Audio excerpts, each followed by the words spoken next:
தெரியப்படுத்தலாம் நினைக்கிறேன். அவர்கள் வெறுக்கிற இயேசு கிறிஸ்துவையும் அவருடைய கூட்டங்களையும் துன்பப்படுத்த விரும்புகிறேன். அப்பொழுது நான் யூத ஜனங்கள் என் மீது பிரியமாய் இருப்பார்கள். உடனே யாக்கோபை கண்டு கொலை செய்யுங்கள். சேவகர்களே, ராஜா வாழ்க, ராஜா வாழ்க. அன்பானவர்களே, நாம் நம்முடைய தேசத்திற்காக ஜெபிக்க வேண்டும். ஆம் சகோதரர் யாக்கோபு அவர்களே, கர்த்தர் தாம் நம்முடைய தேசத்தை பாதுகாக்க வேண்டும். என்னை விடுங்கள். ஐயோ, இப்படி சாவடிச்சிட்டாங்களே. கர்த்தாவே, குற்றமற்ற ரத்தத்தை சிந்துகிற ஏரோது ராஜாவை எப்படியாவது ரட்சியும். அவர் மனம் திரும்ப வேண்டும். ஆமேன். ராஜா வாழ்க, ராஜா வாழ்க. எப்படியோ யாக்கோபை கொன்றது நமக்கு யூதர்களுக்கும் நம் பதவிக்கும் ஒரு பாதுகாப்பு தான். அடுத்து நம் பேதுருவையும் பிடித்து சிறைச்சாலையில் அடையுங்கள் சேவகர்களே. ராஜா வாழ்க, ராஜா வாழ்க. ஓ, ஒரே வெயிலா இருக்கே. மரியாள் வீட்டுக்கு வேற போகணுமே. என்னை விடு, என்னை விடு. நீ இந்த சிறையில் கட. அடுத்து உன் தலையை தான் ராஜா வெட்டுவார். மரியா, பேதுருவை ஏரோது ராஜா சிறையில் அடைத்து விட்டார். தெரியுமா உனக்கு? நானும் கேள்விப்பட்டேன். வா, நாம் ஜெபம் பண்ணலாம். அன்புள்ள ராஜா ஏசப்பா, நீ சகலத்தையும் படைத்த தேவன். நீர் எங்கள் சகோதரன் பேதுருவை விடுவிக்க வல்லவர். எப்படியாயினும் அவரை நாங்கள் உயிருடன் திரும்பவும் காண உதவி செய்யும். ஆமேன். விசுவாசிகளின் ஊக்கமான ஜெபத்தை கேட்ட தேவன் பேதுருவை விடுவிக்க ஒரு தேவதூதனை அனுப்பினார். பேதுரு, சீக்கிரமா எழுந்திரு. வா, பின்னாடி வா. சிறைச்சாலைக்கு தேவதூதன் வந்ததும் அவர்கள் பூட்டப்பட்ட சிறைச்சாலையில் வழியாக நடந்து வருவதும் காவல்காரர்களுக்கு தெரியவில்லை. தேவன் அவர்கள் கண்களை அடைத்தார். தேவாதி தேவனுக்கே மகிமை. அவர் தம்முடைய தூதனை அனுப்பி ராஜாவின் கையில் என்னை தப்ப வைத்தார். சரி, மரியாளுடைய வீட்டிற்கு போகலாம். மரியாள், மரியாள், கதவை தர மரியாள். மரியா, மரியா, பேதுரு கதவை தட்டுகிறார் என்று நினைக்கிறேன். அவரெல்லாம் இருக்காது. இல்லை மரியா, அவர்தான். வா, நாம் போய் திறந்து பார்க்கலாம். என்ன ஆச்சரியம்! நீங்கள் எப்படி இங்கே வந்தீர்கள்? கர்த்தர் ஒரு தேவதூதனை அனுப்பி என்னை சிறைச்சாலையிலிருந்து வெளியே வர வைத்தார். காவலாளர்கள் கண்களுக்கும் என்னை பார்க்க முடியவில்லை. கதவுகளும் தானாக திறந்தது. சரி சரி, வாருங்கள் போகலாம். காவலாளர்கள் வந்துவிட போகிறார்கள். ராஜா வாழ்க, ராஜா வாழ்க. போர்ச்சேவர்களே, பேதுருவை இங்கே கொண்டு வாருங்கள். ஐயோ, பேதுரு உள்ளே இல்லை. சிறைச்சாலை கதவும் பூட்டி இருக்கிறதே. சரி, ராஜாவிடம் சொல்லலாம். ராஜா, ராஜா, சிறைச்சாலை கதவை திறந்து பார்த்தேன். ஆனால் பேதுரு அது உள்ளே காணவில்லை. என்ன செய்கிறது? இப்படி சொல்ல உனக்கு எப்படி தைரியம் வந்தது? இவர்களை கொன்று போடுங்கள். என்னை விடுங்கள்.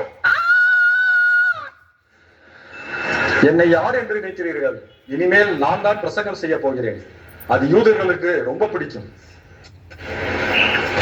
மகா ஜனங்களே, தேவன் மிகவும் நல்லவர். ராஜா, உம்முடைய சத்தம் தேவ சத்தம் போல இருக்கிறது.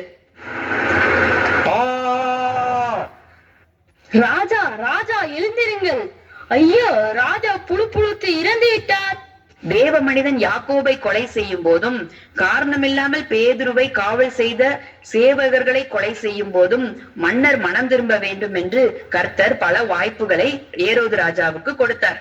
ஆனால் ஏரோது ராஜாவோ பிரசங்கம் பண்ணும் போது கூட கர்த்தருக்கு மகிமை செலுத்தவில்லை. அதனால்தான் தேவதூதன் அவரை அடித்து இப்படி புழுது புழுத்து இறக்க வேண்டியதாய் போயிற்று. சரியாக சொன்னாய் மரியா. தேவனுடைய பிள்ளைகள் எதிலெல்லாம் அடிமைப்பட்டிருக்கிறார்களோ, அடிமைத்தனத்திலிருந்து, பாவங்களிலிருந்து மற்றும் மனிதர்களுடைய சூதுகளிலிருந்தும் பிசாசின் பிடிகளிலிருந்தும் அவர் விடுதலை செய்வார். இதுதான் தேவனுடைய காணப்படாத பாதுகாப்பு, unseen protection.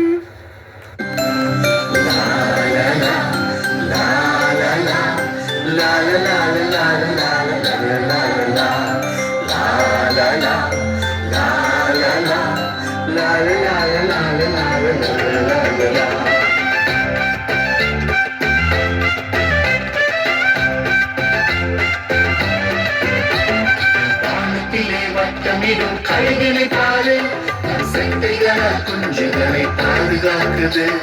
காலத்திலே வட்டமிடும் கழுகுகளை பாரு, நம் செட்டைகளால் குஞ்சுகளை பாதுகாக்குது. அதுபோல இயேசு நம்மையும் பாதுகாப்பாரே, பயப்படாது தம்மை தந்தையே. அதுபோல இயேசு நம்மையும் பாதுகாப்பாரே, பயப்படாது தம்மை தந்தையே. நீ பயப்படாது தம்மை தந்தையே. லா லா லா லா லா லா லா லா லா லா லா லா லா லா.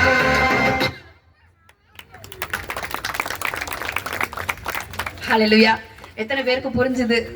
சரி, நமக்கு அது 3வது நாள் தலைப்பு வந்து காணப்படாத பாதுகாப்பு. தேவனுடைய சீஷன் யாக்கோப அவர் கொன்னுட்டாரு. ஆனா கூட தேவன் பொறுமையா தான் இருந்தாங்க. உடனே தீர்ப்பு செய்யல. அதுக்கப்புறம் காவலாளர்களை கொன்றாரு. ஆனா தேவனுடைய பிள்ளை பேதுரு அவர்களை தூதனை அனுப்பி பாதுகாத்தார். அதே மாதிரி தேவனுடைய பிள்ளைகளுக்கு எப்பொழுதும் தேவ தூதர்கள், கோடான கோடி தேவ தூதர்கள் பரலோகத்தில் உண்டு. அவர்களை வைத்து பாதுகாப்பார். ஒரு சில நேரம் தேவனுடைய பிள்ளைகள் உபத்திரவங்கள் வழியாகவும் பாடுகள் வழியாகவும் கடந்து செல்ல வேண்டி இருக்கிறது. ஆனாலும் கூட கர்த்தர் பார்த்து கொண்டே இருக்கிறார். அவர்கள் மனம் திரும்ப வேண்டும். இயேசு கிறிஸ்துவையும் அவருடைய பிள்ளைகளையும் துன்பப்படுத்துகிறவர்கள் மனம் திரும்ப வேண்டும் என்று சொல்லி கர்த்தர் பொறுமையோடு பாதுகாத்து கொண்டிருந்தார். அதைத்தான் அவர்கள் நடித்தார்கள். இதுதான் காணப்படாத பாதுகாப்பு. தேவனுடைய பிள்ளைகளுக்கு தேவ தூதர்களை கொண்டு அவராலே பாதுகாக்க முடியும். ஆமென். வாவ், அமேசிங்கா இருந்ததுல, செம்மையா இருந்துச்சுல. நம்ம எதிர்பார்க்கவே இல்லை தானே இதை.